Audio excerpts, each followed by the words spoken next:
buenas tardes, qué gusto recibirlos esta mitad de semana aquí en la UNAM Responde, y durante los siguientes minutos vamos a estar hablando de cómo el ingenio, la creatividad y el conocimiento de los universitarios puede ayudar a resolver distintas problemáticas y además atender distintos retos que se van presentando en términos de salud humana. Quédense con nosotros. Y bueno, comenzamos con una invitación para quienes gustan de la moda vista más allá de un estilo de vida. Se trata del seminario Caleidoscopio, Moda, Creación e Identidad, que está dirigido a estudiantes de diseño, de las artes y de las humanidades de toda la República Mexicana y también de otros países. Esta es una iniciativa del Museo Universitario del Chopo y se llevará a cabo en línea. Será impartido por periodistas, investigadores y especialistas en el tema. Las inscripciones ya están abiertas y cierran el próximo 22 de agosto, pues el seminario dará inicio el 25 de este mismo mes y bueno, para obtener toda la información pueden hacerlo a través de la página www.chopo.unam.mx o bien escribir al correo que está apareciendo en nuestra pantalla seminario.much@gmail.com.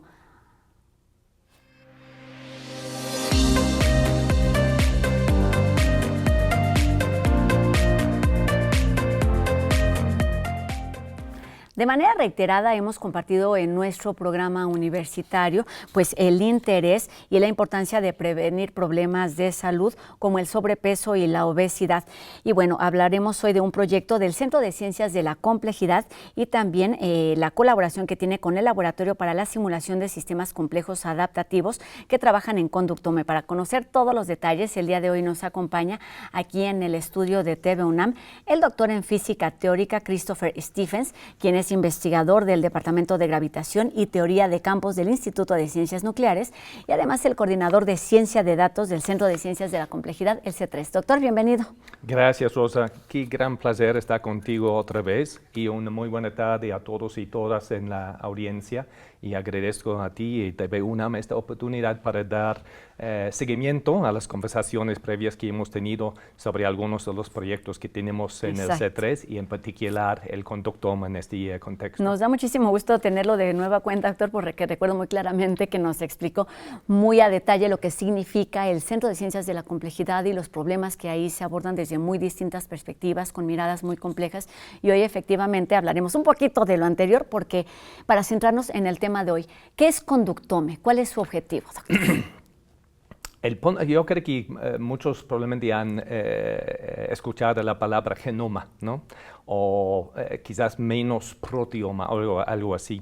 Y el concepto de oma, en ese sentido, es como hablar de la totalidad de algo, ¿no? Entonces, genoma es que podemos aprender si pensamos en la totalidad de los genes de un organismo, ¿no? Es decir, que eventualmente habla de susceptibilidades a enfermedades, etcétera, etcétera. Pero lo que está atrás de este concepto de oma es una totalidad. El punto del conductome en ese sentido es dos ideas principales. Uno es que conducta misma, comportamiento, es la raíz de casi todos los problemas principales del ser humano en este momento. No simplemente de obesidad y enfermedades metabólicas, se puede hablar de violencia de género, guerra. Entonces, todo es asociado con nuestra toma de decisión que se lleva a conductas. Y la parte de OM es para decir que, ¿cómo es el espectro de factores, potencialmente desde lo genético hasta lo social, lo psicológico, etcétera? ¿Qué es el gran espectro de factores, el OM en ese sentido, que afecta una cierta o influencia una cierta conducta, como por ejemplo sobreconsumo, sedentarismo, no usar un cubreboca, rechazar una vacuna, etc. Se nos da muy fácil, porque quizá es la respuesta más sencilla, decir que en estos temas de cuestiones genéticas pues están ahí ya en nuestro organismo, que son cuestiones hereditarias, y se nos olvida que podemos actuar y revertir muy buena parte de estas enfermedades. Doctor, Conductome está centrado en la obesidad y el sobrepeso. ¿Cuáles un poquito los antecedentes, el contexto, las cifras que nos llevan a estar hablando de esto y a ustedes a estar trabajando sobre estos temas de forma integral? Si recuerdes un poquito, Rosa, entonces respecto al proyecto 42 que empezó en 2014 aquí en la UNAM, donde tuvimos un grupo de 1,076 universitarios, tanto académicos como investigadores, y lo que notamos es esta cosa que los académicos tenían una tasa de obesidad de como 13% y de los trabajadores como 40%, que es más o menos el promedio nacional. Entonces, ¿qué hay que distingue un investigador, digamos, un académico, versus un trabajador para ir con la consecuencia de tener una tasa de obesidad 3 veces más? Entonces, en ese sentido, obviamente teniendo un papelito que dice doctorado de tal universidad, no es el factor protector, digamos, Claro. ¿no? Ni determinante en ningún sentido.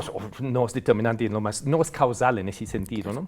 Entonces, nos enfocamos después para pensar, ha de ser que es asociado con, uno, conductas, y dos, el ambiente en que llevamos a cabo o no esas conductas, ¿no? Okay. Y entonces, en ese sentido, eso nos llevó a pensar que distingue entre las conductas nocivas, digamos, que tienen consecuencias adversas, como sobreconsumo de alimentos y alimentos de mala calidad, o sedentarismo, etc. Y tratar de entender qué son las razones, porque, por ejemplo, un académico versus un trabajador, qué les distingue en este sentido de las conductas, y al mismo tiempo el ambiente en que llevan a cabo esas conductas, y usar eso como una manera para tratar de explicar esta gran diferencia, por ejemplo. Aun cuando estamos, o podríamos pensar que estamos en un mismo ambiente conviviendo, que es el espacio universitario, pero por supuesto todos tenemos, pues vamos, una familia, amigos, un entorno y un historial familiar. Doctor, es muy común que hablemos de obesidad y sobrepeso porque se ha vuelto un problema de salud que está presente no solamente en adultos, sino cada vez más de forma más amplia en jóvenes y también en niños. ¿Cuál es la mirada, cuál es el aporte que da el Centro de Ciencias de la Complejidad para abordar estos temas? Yo creo que una cosa es el énfasis en la complejidad misma, que yo traduzco normalmente como el puro hecho que estos problemas son multifactoriales, ¿no? Lo que significa eso es que no puedes mirar y entender ese problema del punto de vista de una única disciplina, ¿no? Lo que quiero decir es que tú puedes tener el mejor conjunto de datos en el mundo sobre la genética de la diabetes o algo así. ¿Explica la diabetes? No. ¿Explica la obesidad? No. Entonces puede ser un componente. ¿Cómo tan grande es ese componente? Se puede decir que, la psicología de la persona, entonces, tanto como su personalidad versus la psicología situacional, es decir, qué haces en una cierta situación dada, afecta, si o no vas a ser obeso, sí. Entonces, las políticas públicas, tanto del sector de salud como la industria alimenticia, ¿ese es un factor? Sí. Casi no hay un factor que no influye potencialmente en la pandemia de obesidad y enfermedades metabólicas, ¿no? Entonces, en ese sentido, eso es lo que quiero decir por multifactorial. Hay factores que entran desde la genética, epigenética, fisiología, psicología, neuropsicología, sociología, políticas públicas, todo, ¿no? Y entonces, en ese sentido, requiere tanto los datos que representan este gran espectro, pero requiere también los conocimientos, los científicos y hasta los científicos exactos, científicos sociales y hasta humanistas que pueden dar contexto a lo que significan estos datos. No basta simplemente tener los datos. Claro. Alguien tiene que entender qué pueden significar.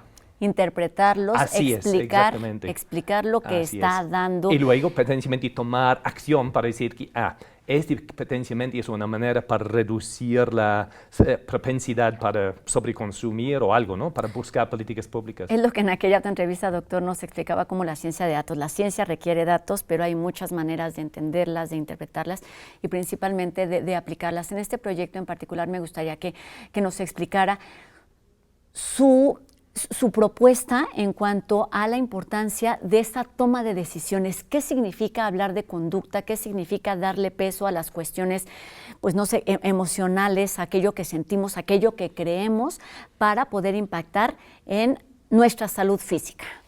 que eso es muy fácil medirlo, pero lo demás tiene como muchas complicaciones. Yo creo que en ese sentido, obesidad misma es un buen ejemplo en el siguiente sentido. Como físico, yo creo en la conservación de energía, ¿no? La conservación de energía a nivel de un organismo fisiológicamente es sumamente complejo. Pero al final de cuentas, entonces, si tú consumes más energía, y no estoy hablando de cuántas calorías dice en la etiqueta, ¿no? Es más complicado que eso. Pero si tú consumes más calorías que estás gastando, vas a subir de peso, ¿no?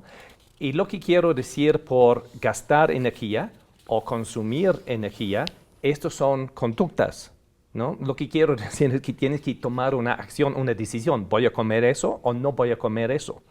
Voy a comer eso versus otra cosa.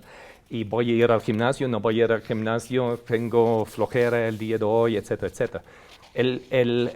La conducta es el nexus esencialmente fundamental que lleva a todos estos factores, desde lo genético hasta lo psicológico, etcétera, etcétera, tienen que pasar por estas conductas, es decir, que factores que influyen si o no ejercemos una conducta o no. Y es estas conductas que llevan estos estados fisiológicos, ser obeso o no obeso, tener hipoglucemia o no, etcétera, ¿no? Hablaremos más adelante de la obesidad y el sobrepeso como un factor determinante o desencadenante de otros padecimientos, pero antes, doctor, me gustaría que también nos explicara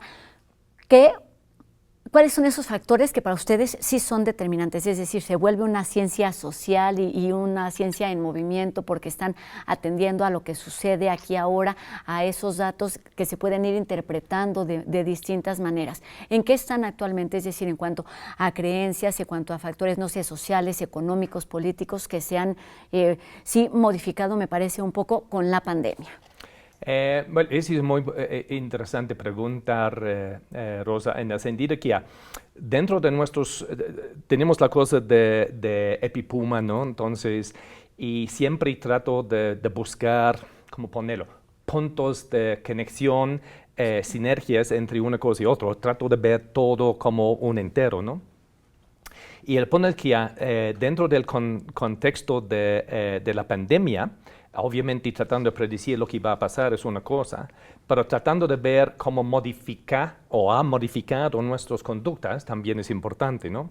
Y el punto es que actualmente estamos terminando un análisis que, por ejemplo, mostró que el grado de tabaquismo y el toma de alcohol. Al menos uno de nuestros grandes grupos también son estudiantes, ¿no? De Libero, de Universidad de Guanajuato, de diferentes facultades de la UNAM, etc. Y lo que encontramos que durante la pandemia, entonces el grado de tabaquismo y el tomo de alcohol bajó muchísimo, ¿no? Entonces, ¿bajó? Bajó muchísimo, sí, muchísimo. Sí, entre los estudiantes. Y yo creo que la interpretación, que es bien razonable, es que en la pandemia, yo creo que estos hábitos llevan a este concepto de ambiente. Cuando tienes un estudiante, por ejemplo, o un joven, ¿no? de 19 años, están en su casa tomando, fumando, probablemente que no. Entonces van saliendo con sus amigos, van a tomar algunas copas en un bar o algo así, van a fumar, etc. Es el contexto del ambiente que detona, en un cierto sentido, la conducta. Claro. Lo que estamos pensando o viendo aquí es que la pandemia actúa un poquito como esta cosa de, sí tenemos una ley que dice que tú no puedes fumar dentro de ese espacio. Ya no hay remedio, ¿no? Entonces, la pandemia no era una ley en ese sentido, pero tuvo su efecto en las conductas normales de los jóvenes, tal que no se reunían como antes, etcétera, etcétera. Y llevó a esta reducción, ¿no? Esto al menos en su grupo de investigación, porque hemos escuchado también datos en cuanto a ha aumentado el consumo de este tipo de sustancias, pero me parece importante definirlo en dónde están centrando ustedes este trabajo. Doctor, con respecto a Conductome, ¿Quiénes son sus grupos de trabajo, las poblaciones con las que sí están trabajando y cómo se van alimentando, por un lado, estas bases de datos y por el otro, la interpretación que se hace de estos datos que reciben? Pues ya tenemos una colaboración muy estrecha con investigadores del más alto nivel en la Facultad de Psicología de la UNAM, ¿no? Entonces ya hemos estado metiendo mucho más profundidad en un análisis de la parte psicológica de la conducta, ¿no? Y este ha sido una gran ayuda.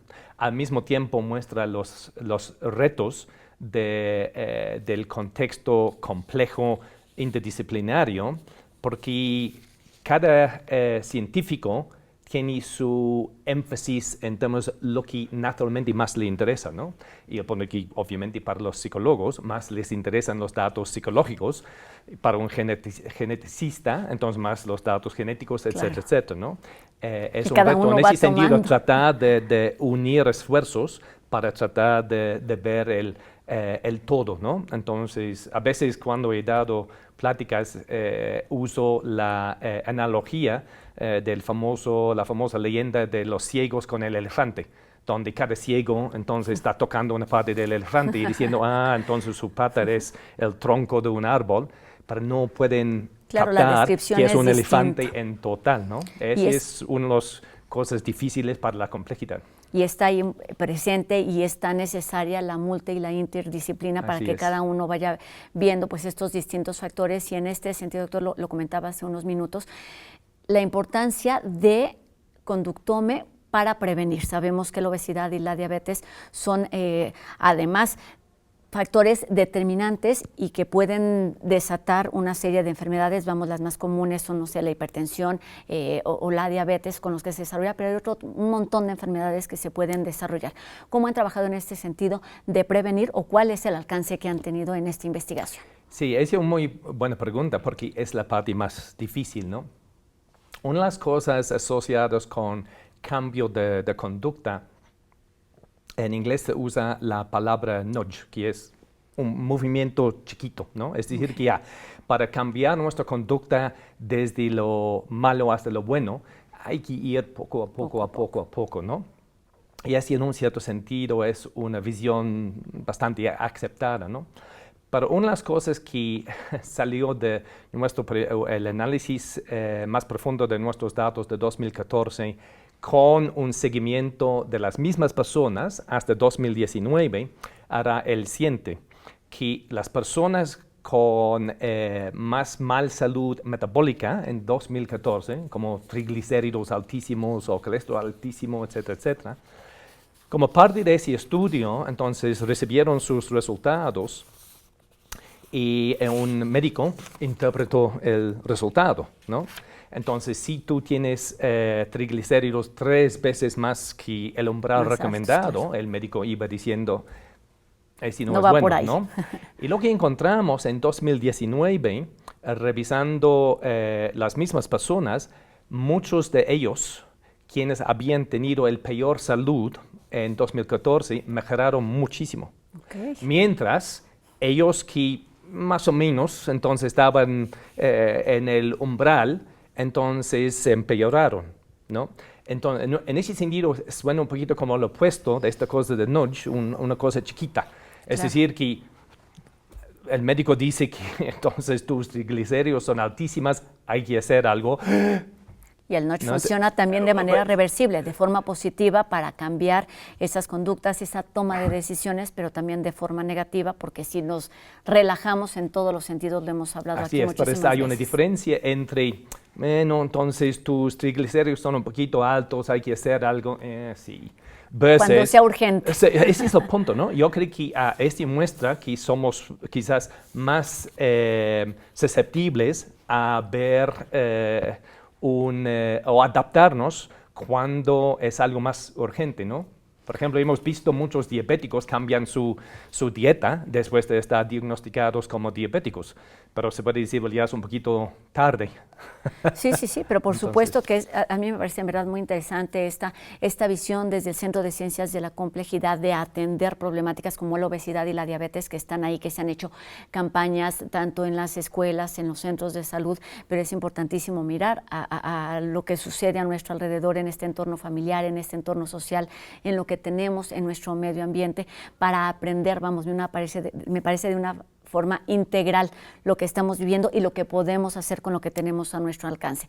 Seguiremos muy atentos a este conductome en cuanto a estos temas, pero también importante, doctor, resaltarlo en todo momento, lo que creemos es lo que podemos hacer. Se trata también un poco de congruencia. Perfecto. Doctor, muchísimas gracias por estos minutos. Gracias, Christopher Stephens, coordinador de Ciencia de Datos del Centro de Ciencias de la Complejidad, un concepto del que ya hemos platicado y en verdad me parece fascinante. Buenas tardes, doctor. Mil gracias, Rosa, y muy buena tarde otra vez a toda la audiencia. Que nos encontremos de nueva cuenta aquí en este espacio, doctor. Gracias. Y vamos con otro tema de manera pues reiterada, pero ya les habíamos platicado también de otros temas. Hablemos ahora de la escudería Puma, que es creadora desde hace mucho tiempo de estos motosports universitarios. Vamos a ver cómo trabajan en la siguiente nota de UNAM Global.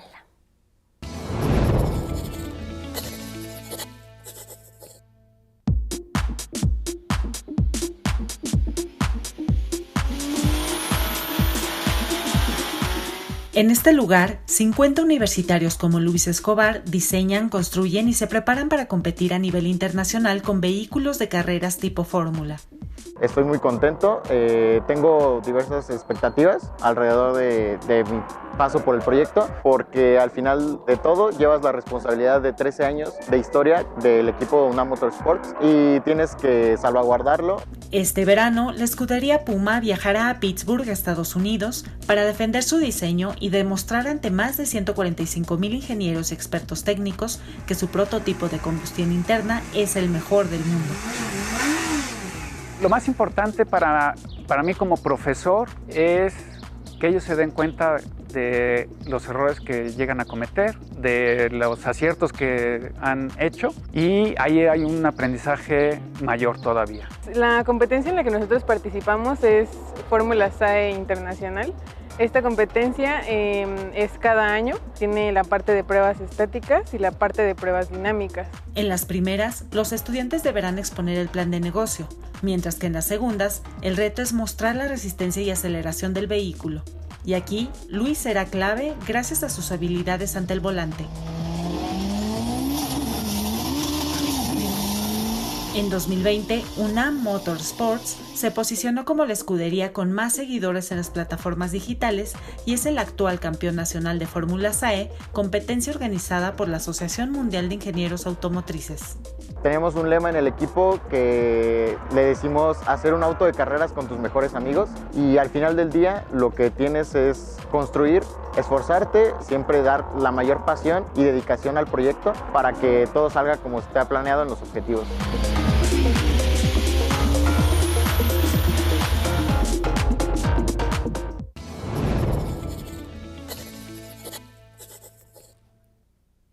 Enseguida, Sandra Lorenzano nos habla sobre una de las actividades delictivas más devastadoras, que implica factores sociales, políticos y hasta económicos. Nos referimos a la trata de personas.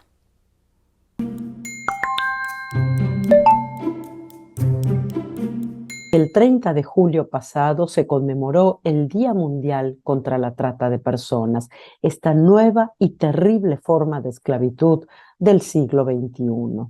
La trata de personas está financiada por redes delictivas que mantienen sus crímenes ocultos. Sin embargo, tenemos que reconocer que cada uno de nosotros y de nosotras somos cómplices en el silencio cuando decidimos callar o ignorar el problema.